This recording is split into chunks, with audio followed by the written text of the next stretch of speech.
Alright YouTube, it's the Shadow King Nazru here with a review of The Amazing Spider-Man. So, last time we talked about a Spider-Man movie.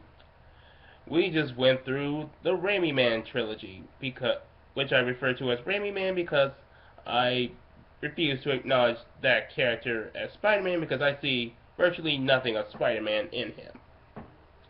So, we just did Raimi Man 3, which, as expected, was complete crap. Meaning that the entire trilogy as a whole was a complete failure. It was based on what I found upon it.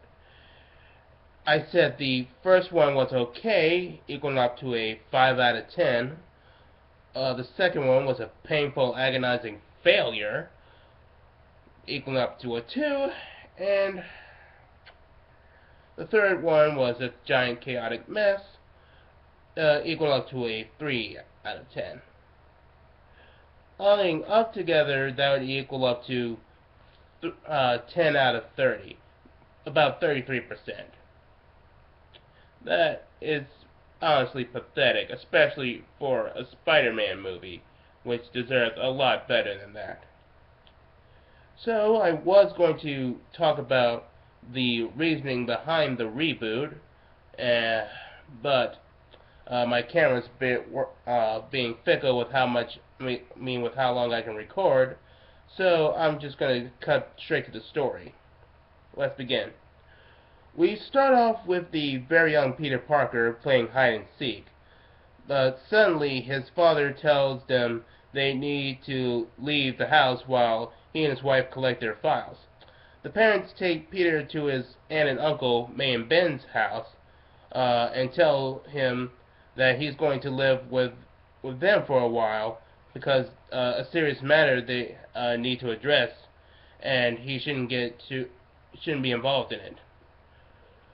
What I like about this is that it's addressing the dead parents part of Peter Parker's life, which is what the Raimi Man trilogy ignored.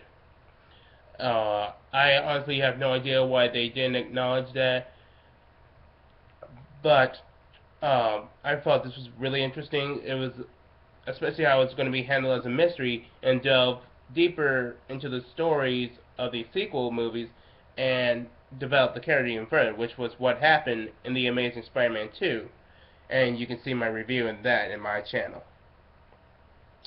What bugs me is that some people thought that the parents' angle should have been resolved in this movie and be self-contained. But that's the thing. It's supposed to develop the character progressively throughout the series.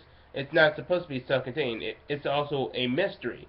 And if you solve a mystery too quickly, you lose the engagement of it and what's making it very appealing.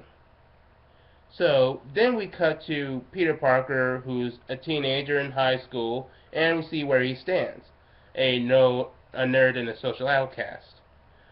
Students ignore him to the point of making out in front of his locker.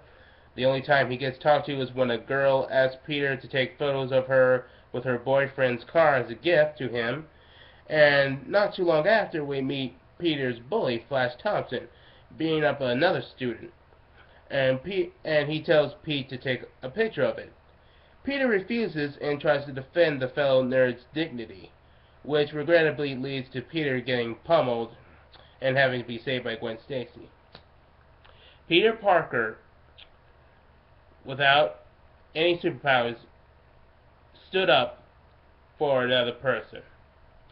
He's not even Spider-Man, and I already like him a billion times more than Raimi Man, who I may remind you, when he lost his powers due to something incredibly stupid reasons that I don't want to get back into, he saw a guy getting mugged and walked away, where he could have just simply called the police. I hate Raimi Man. Another thing that bothers me about what some people are saying about the movie is that they don't like this version of Spider-Man because, unlike Raimi Man, he doesn't look like a nerd. No, the straw man version of glasses, a sweater, and all that jazz. pretty much akin to Steve Urkel. A nerd doesn't have to look like that. That is a stereotype, and I thought people would know better by now. Once again, I give the human race way too much credit. People think he's more of a cool kid because he looks like them and rides a skateboard, even though there are plenty of nerds who ride skateboards. As I said before, they ignored him and only spoke to him when they wanted something from him. Were you people so down on the social ladder that even average kids look cool to you? Whatever. Anyway, we see Peter returning home to help his uncle fix a plumbing problem, and he stumbles upon his father's research folder. Within, he finds a algorithmic equation for a mysterious formula. He also finds some information on a man named Dr. Curtis Connor. While searching the internet, he learns that he works at the multi-billion-dollar company Oscorp, and that they're holding a tour for interns. And we'll continue from that in the next part of the review of The Amazing Spider-Man.